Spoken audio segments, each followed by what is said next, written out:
Hello friends, this is Sangam for you. Welcome back to my channel Pharmacy Tree. Friends, in this video I'm going to talk about Voveran SR tablet. So friends, without wasting any more time, we should start the video.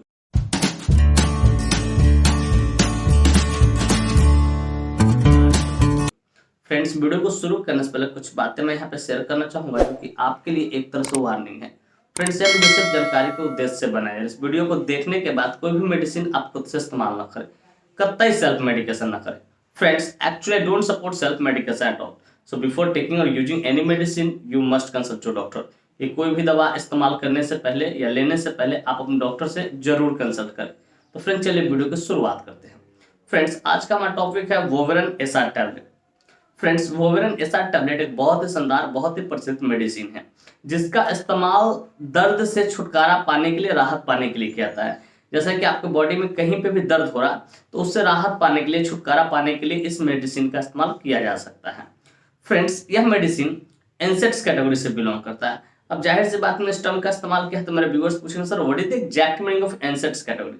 तो dear viewers, पहले समझते हैं एनसेड का full form समझते हैं, उसके बाद फिर इस कैटेगरी के बारे में थोड़ा हम चर्चा करेंगे। डियर व्यूअर्स, एनसेड का पूरा नाम या full form non steroidal anti inflammatory drug होता है और इसका कहने का अर्थ हो रहा है कि जब भी कोई मेडिसिन एनसेड कैटेगरी से बिलोंग करेगा तो सिंपली समझिए कि वो दर्द से राहत देने का काम करेगा। उसको पेन रिलीविंग कह सकते हैं या तो एनाल्जेसिक कह सकते हैं या पेन किलर कह सकते हैं। तो कोई भी वैसा मेडिसिन जो आपको दर्द से छुटकारा या राहत देने का काम करता तो उसे हम लोग एनसेड कैटेगरी का मेडिसिन कहते हैं, या उसी को आप पेन किलर कह सकते हो या एनाल्जेसिक कह सकते हो। तो डियर व्यूअर्स, मैं उम्मीद करता हूं कि बातें आपको अच्छे से समझ में आ कि एनसेड कैटेगरी क्या होता है। फ्रेंड्स, चलिए बात करना चाहें कौन सी कंपनी इसको मैन्युफैक्चर करती है, क्या इसके अंदर मॉलिक्यूल्स पाए जाते हैं, क्या इसके यूसेज होते हैं, क्या इसके कंट्राइंडिकेशन होते हैं, क्या इसके साइड इफेक्ट होते हैं, क्या इसके डोज होते हैं। इन सारी बातों को हम लोग समझेंगे इस वीडियो में ना बहुत डिटेल से। Friends, I will make you understand it and everything in a very simple way. Friends, मैं यहाँ पे ना हर एक चीजों को बहुत शानदार तरीके से, बहुत सस्ता वाले तरीके से समझाऊंगा। तो friends, first of all I would like to talk about which company manufactures it. कि चलिए सबसे पहले मैं ये बात करना चाहूंगा कि कौन सी कंपनी है जो इस मेडिसिन को मैन्युफैक्चर करती है। इस मेडिसिन मतलब वोवेरन एसआर को। तो फ्रेंड्स, इस मेडिसिन को नोवार्टिस फार्मास्यूटिकल इंडस्ट्री द्वारा मैन्युफैक्चर किया था, जो कि काफी प्रसिद्ध फार्मास्यूटिकल इंडस्ट्री है अपने आप में। Friends, this medicine is basically manufactured by Novartis pharmaceutical industry. Friends, इसके एक स्ट्रिप में 5 नहीं, 10 नहीं, पूरे 15 टैबलेट्स आते हैं जिसकी कीमत मार्केट में लगभग 200 रुपए के आसपास होती है और उतने में अवेलेबल हो जाती है। फ्रेंड्स, मैं एस्टिमेटेड प्राइस बता रहा हूँ, एग्जैक्ट प्राइस नहीं बता रहा हूँ, वो अपना देख लेना, क्योंकि प्राइस जो होता है ना हमेशा टाइम टू टाइम वेरी करते रहता है, बदलते रहता है, चेंज होते रहता है। तो फ्रेंड्स, मैं उम्मीद करता हूँ कि बातें आपको अच्छे से समझ में आ गई, कौन सी कंपनी इसको मैन्युफैक्चर करती है और इसके एक स्ट्रिप में कितने टैबलेट्स पाए जाते हैं और क्या इसका एस्टिमेटेड प्राइस होता है। फ्रेंड्स, चलिए नेक्स्ट हम लोग बात करना चाहेंगे which molecule is basically found in this medicine. कि बेसिकली ये जो मेडिसिन आप देखते हैं वोवेरन एसआर, इसके अंदर कौन सा मॉलिक्यूल्स पाता है। तो फ्रेंड्स, बेसिकली इसके अंदर सिंगल मॉलिक्यूल, मतलब सिंगल मॉलिक्यूल डाइक्लोफिनेक 100 मिलीग्राम पाया था, लेकिन सस्टेन रिलीज में। एसआर का मतलब सस्टेन रिलीज, धीरे धीरे रिलीज होता है, अचानक एक ही साथ रिलीज नहीं होता, रुक रुक के रिलीज होता है।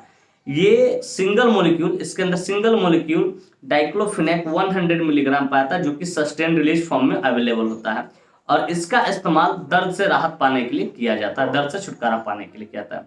तो फ्रेंड्स, मैं उम्मीद करता हूँ ये बात भी आपको अच्छे से समझ में आया कि इसके अंदर कौन सा molecule, single molecule diclofenac 100 milligram पाया था, जो कि सस्टेन रिलीज फॉर्म में होता है। तो फ्रेंड्स, चलिए अब नेक्स्ट हम लोग बात करना चाहेंगे इसकी यूसेज के बारे में, कहाँ कहाँ इसका इस्तेमाल किया जाता है या डॉक्टर कब इन्हें प्रेस्क्राइब करते हैं, किन किन डिजीज में इसको दिया जा सकता है और इसका इस्तेमाल किस तरीके से किया जाता है। Friends, let us talk about the usage of this medicine. कि इस मेडिसिन की यूसेज को समझते हैं, कहाँ कहाँ इसका इस्तेमाल किया जाता है। तो फ्रेंड्स, नंबर 1 यूसेज है treatment of pain and swelling, या बॉडी एक कह सकते हैं। आपके बॉडी में कहीं भी दर्द है, ठीक है, आप पेट के अंदर छुरा, ठीक है, क्योंकि वो पेट के अंदर स्मूथ मसल होता है। तो आपके बॉडी में कहीं भी दर्द है, आपके हाथ में, पैर में, ठीक है, कहीं भी बॉडी में दर्द है या पेन एंड स्वेलिंग है, तो उसको ठीक करने के लिए इसका किया जाता है। तो पहला मैंने बताया आपको treatment of pain and swelling या बॉडी एक आप कह सकते हो कि ट्रीटमेंट ऑफ पेन स्वेलिंग, कहीं भी पेन और स्वेलिंग है, ठीक है, इन्फ्लामेशन है, दर्द हो रहा है, जलन हो रहा है, सूजन है, ठीक है, तो उसको ठीक करने के लिए इसका इस्तेमाल किया था। फिर ट्रीटमेंट ऑफ मसल स्पाज्म, कि आपके मांसपेशियों में स्पाज्म आ गया हो, ठीक है, तो उसको भी ठीक करने के लिए इसका इस्तेमाल किया था। फिर treatment of muscle stiffness, muscle stiffness कहो या रिगिडिटी कहो। मसल स्टिफनेस और रिगिडिटी कहने का अर्थ मेरा यह हो रहा है कि आपके मांसपेशी जहां पे मसल स्टिफनेस होगा ना या रिगिडिटी होगी, तो वहां का जो मांसपेशी कठोर है उसके मूवमेंट जो है वो गड़बड़ हो जाएगा, वो हार्डनेस वहां पे आ जाएगा। तो उसको भी ठीक करने के लिए, मसल रिगिडिटी को ठीक करने के लिए या मसल स्टिफनेस को भी ठीक करने के लिए इस मेडिसिन का इस्तेमाल किया जाता है। फिर ट्रीटमेंट ऑफ मसल स्प्रेन, कि आपको अगर मांसपेशियों में स्प्रेन हो गया हो, ठीक है, मुड़ गया हो, ठीक है, तो उसको भी ठीक करने के लिए इसका इस्तेमाल किया जाता है। फिर कहते हैं ट्रीटमेंट ऑफ ज्वाइंट पेन। क्या ट्रीटमेंट ऑफ ज्वाइंट पेन, की अगर आपको ज्वाइंट पेन है, जैसे लोअर लिम्ब में, अपर लिम्ब में, नी ज्वाइंट में, ठीक है, फिर पैर के पास जो ज्वाइंट है, पैर के उंगलियों में, हाथ पैर के जो ज्वाइंट है, सब में अगर दर्द होना शुरू हो जाए तो उसको भी ठीक करने के लिए इसका इस्तेमाल किया जाता है। या तो फिर हम कह सकते हैं ट्रीटमेंट ऑफ रोमेटॉइड अर्थराइटिस, कि अगर कोई व्यक्ति रोमेटॉइड अर्थराइटिस से भी सफर कर रहा है। रोमेटॉइड अर्थराइटिस कहने का मेरा अर्थ ये है कि जिसको ज्वाइंट में दर्द हो, क्या है, ज्वाइंट में दर्द हो, जिससे शरीर में हर जगह ज्वाइंट है ना, अगर उस ज्वाइंट में दर्द हो तो उसको भी ठीक करने के लिए इसका इस्तेमाल किया जाता है। फिर ट्रीटमेंट ऑफ सर्वाइकल स्पॉन्डिलाइटिस, कि अगर कोई व्यक्ति को सर्वाइकल स्पॉन्डिलाइटिस को हम लोग दूसरे शब्दों में एंकाइलोजिंग स्पॉन्डिलाइटिस भी कहते हैं। जैसे ये जो गर्दन की जो हड्डी है, ठीक है, इसको सर्वाइकल बोलते हैं, सीएस स्पाइन आपने नाम सुना होगा। अगर इसमें कहीं पे भी दर्द हो रहा है, ठीक है, तो उसको भी ठीक करने के लिए इसका इस्तेमाल किया जाता है। फिर ट्रीटमेंट ऑफ ऑस्टियोआर्थराइटिस, कि अगर कोई व्यक्ति को हड्डियों का आर्थराइटिस है, ठीक है, तो उसको भी ठीक करने के लिए इसका इस्तेमाल किया जाता है। फिर treatment of lower back pain, कि आपका जो लंबर स्पाइन है, पीछे की हड्डी, ठीक है, अगर उसमें भी कहीं पे दर्द हो रहा है तो उसको भी ठीक करने के लिए इसका इस्तेमाल किया जाता है। फिर treatment of pain over scapular region, कि आपके जो पीठ है, ठीक है, पीठ का जो इस पीछे का जो हिस्सा है, ठीक है, और उसमें भी अगर दर्द हो रहा है, जिसको एक स्केपुलर रीजन बोलते हैं, ठीक है, तो उसको भी ठीक करने के लिए इसका इस्तेमाल किया जाता है। फिर ट्रीटमेंट ऑफ पेन इन नेक या ट्रीटमेंट ऑफ नेक पेन, कि अगर किसी को नेक पेन हो रहा है, नेक पेन कहने का गर्दन में दर्द हो रहा है, इसमें ये बड़ा बढ़िया काम करता है, तो उसको भी ठीक करने के लिए डॉक्टर इसका इस्तेमाल करते हैं। फिर ट्रीटमेंट ऑफ शोल्डर पेन, अगर किसी को शोल्डर में पेन हो रहा है तो उसको भी ठीक करने के लिए इसका इस्तेमाल किया जाता है। Treatment of musculoskeletal condition.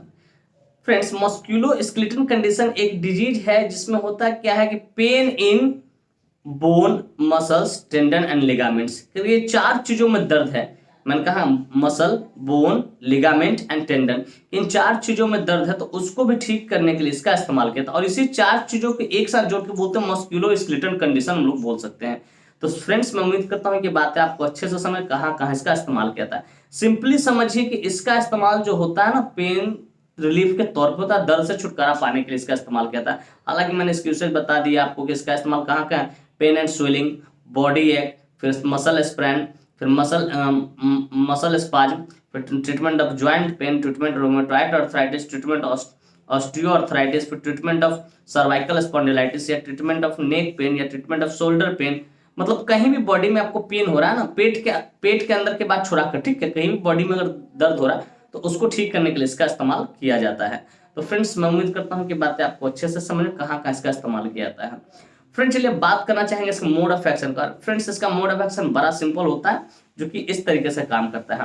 Friends, this medicine stops the release of chemical messenger which tell us we have pain. ये क्या करता है, जो केमिकल मैसेंजर होता है ना, जो रिलीज होता है, उसके रिलीजमेंट को रोक देता है। कहाँ, ब्रेन में। कहाँ पे, ब्रेन में। और यह मैसेज नहीं पता चलता हमको, और जैसे ही वो केमिकल मैसेंजर रुक जाएगा जो सिग्नल भेज रहा है, तो हमें दर्द का एहसास नहीं होता। सिंपली समझिए कि केमिकल मैसेंजर जिससे हमें दर्द का एहसास होता है, उसको ये क्या करता है, उसके रिलीज को स्टॉप कर देता है, जिससे हमें पेन का सिग्नल नहीं मिल पाता है ब्रेन में। तो फ्रेंड्स, कुछ इस तरीके से ये काम करता है। फ्रेंड्स, मैं उम्मीद करता हूँ इसको मोड ऑफ एक्शन आपको बढ़िया से समझ में आ गया। फ्रेंड्स, चलिए बात करना चाहेंगे इसके कॉन्ट्राइंडिकेशन के बारे में। Friends, without knowing contraindication, we should never ever administer any drug, any medicine to anyone. कि बिना कंट्राइंडिकेशन यानी कभी भी किसी को भी कोई भी मेडिसिन हो आपको एडमिनिस्टर नहीं करना है, वरना इसका परिणाम घातक हो सकता है।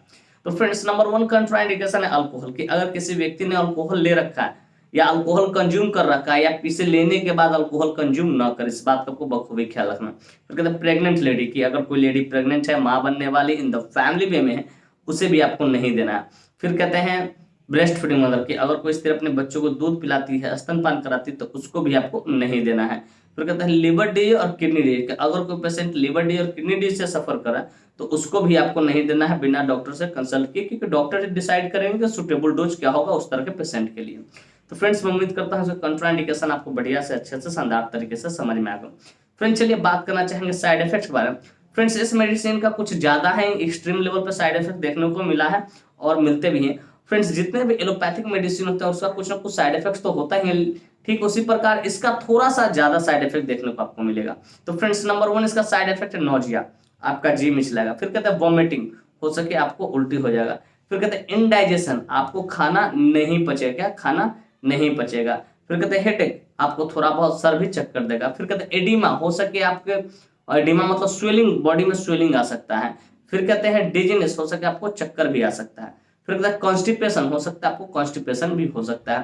तो ये कुछ इसके साइड इफेक्ट है। इस तरह का कोई भी साइड इफेक्ट देखिए आप तुरंत अपने डॉक्टर को कंसल्ट करें, उन्हें इन्फॉर्म करें सर मुझे इस तरह की परेशानी हो रही, तो हो सके इसके जगह पर दूसरे ब्रांड को सेलेक्ट करेंगे या प्रिस्क्राइब करेंगे।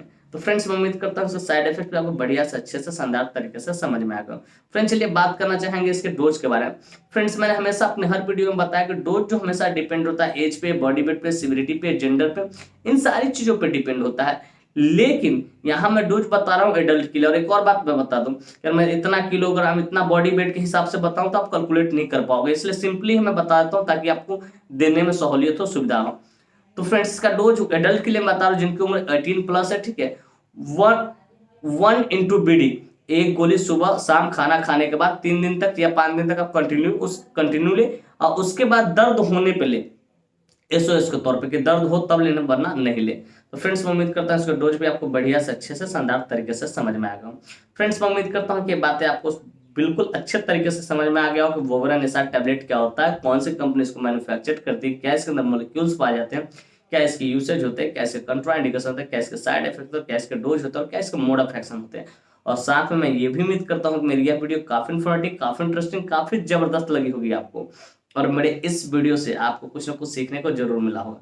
Friends, if you find this video informative and interesting, hit the like button, subscribe my channel, and don't forget to share it with your medical friends and common friends. Thank you for watching this video. Bye bye. Take care. फिर मिलते हैं next video में। तब तक के लिए स्वस्थ रहिए, मस्त रहिए, ख्याल रखिए अपना और अपने परिवार का। थैंक यू, धन्यवाद।